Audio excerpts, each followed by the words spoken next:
menerima itu terjadi pembolehan di transaksi. Tapi sebelum sampai ke sana saya punya kewajiban 320 itu 158 161 sama. Siapa yang kena itu hukuman penjara 5 tahun 100 miliar itulah. Tapi kan saya tidak bisa seperti itu. Saya bisikan masyarakat yang memiliki kehidupan di sana. Makanya saya tugaskan kemarin pasien dan asisten.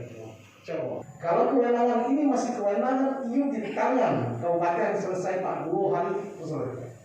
Ini kewenangan tak di badan aku lagi, di badan umum. Ini PPKN, kalau tidak aku dari pulau Dirjen Minerba, Mama datang selesaikan juga. Sambil kita berpikir dari dalam, dari internal kita. Saya sudah berkali-kali kemarin yang dengan acara penyampaian aspirasi oleh Asenggara dan Astrada, saya berjanji menyelesaikan masalah itu harus memberikan rasa win-win, semuanya menjadi nyaman. Pihak masyarakat yang lakukan penambangan tanpa izin kita selamatkan, artinya rakyat bisa kita selamatkan. Tapi juga aturan tidak boleh dilanggar. Undang-Undang 3 2020 pasal 158 161 jelas. Ada pelanggaran pidana, ada denda. Oleh sebab itu, saya setelah hari itu mungkin bisa dilihat di Instagram saya bertemu dengan KSP Republik Indonesia Pak Muldoko dalam menyampaikan hal-hal ini.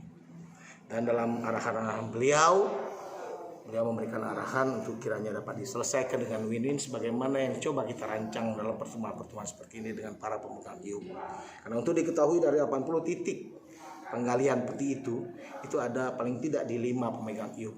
PTBA, terus MMA, Pasifik, kemudian Sriwijaya Bara Priharum, apalagi Bas, Bara Alam Sejahtera dengan PTBA sendiri ada 5. Itu saya harapkan akan bisa dapat apakah itu kerjasama ataupun sistem kontrak yang bisa kita lakukan melalui BUMDes, apakah melalui koperasi, silahkan.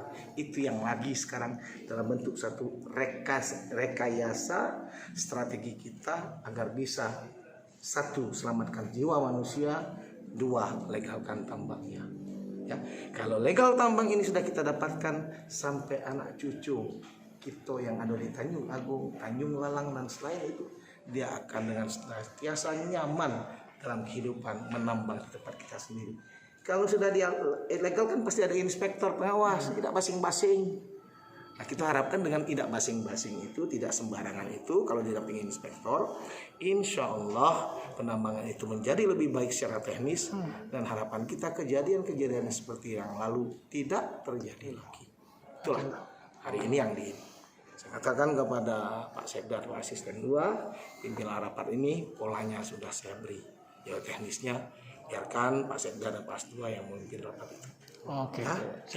Yang kedua, badan usaha milik desa. Yang ketiga tadi badan usaha daerah. Namun untuk memayungi masyarakat sepakat dengan adanya koperasi. Jadi ada suatu lembaga ekonomi masyarakat bermitra dengan perusahaan di bawah badan hukum koperasi. Berarti kemungkinan opsi koperasi itu yang akan kita bawa. Insya Allah opsi koperasi yang kita siapkan. Dan itu sudah kita sampaikan dengan masyarakat termasuk juga pemerintah daerah kabupaten. Oke.